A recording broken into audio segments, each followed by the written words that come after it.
કે વાત જ્યારે આપણા ગુજરાતની આવી હોય અને ગુજરાતમાં આપણા સૌરાષ્ટ્રની વાત આવી હોય અને સૌરાષ્ટ્રમાં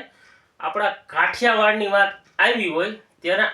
અહીંના કોઈ પણ વડીલો કોઈ પણ પ્રસંગમાં જાય ત્યારે ભાગડી વિના જાય ને ત્યારે એને અપશુકન કહેવાતું. હવે સૌરાષ્ટ્રના કવિઓએ તો પાઘડીના પ્રકારો વિશે ગીતો લખ્યા છે સાહેબ. પાઘડીના પણ અલગ અલગ પ્રકારો હતા કે ગોંડલની ઈંધોણી મોરબીની ચાંચ જામનગરનો ઊભો પૂડો પાઘડી રંગ 5 બારાની પાટિયાળી બળે ઉપા કુપાવાળી ઝાલાવાળી યાટિયાળી કાળી ટીપકીવાળી ઓખાને પણ યાટિયાળી ભારે રૂવાવાળી ગેરની ગંભીર ગેરની જોતા ઠરેલી ઈ શોર્ટની સીધી સાદી ગેરનો ગોળ કુંડાળો અને ડાબા અને જમણા પડખામાં એક સરખી આટી મારેલી કે સિર પડોતી ગોહિલવાની લંગોર વાળાને વઘરાડું ભરવાડને ભુજગું રાતે છડે રબારી પૂરી કુબી કરીએ જાદાકા ગિરનારી ફકીને લીલો કટકો મુજાવણને માફો ખેડૂ વેપારી અને વાણિયા વહવાયાની જાતિ ત્યારે અમારી પાઘડીએ પરખાતી.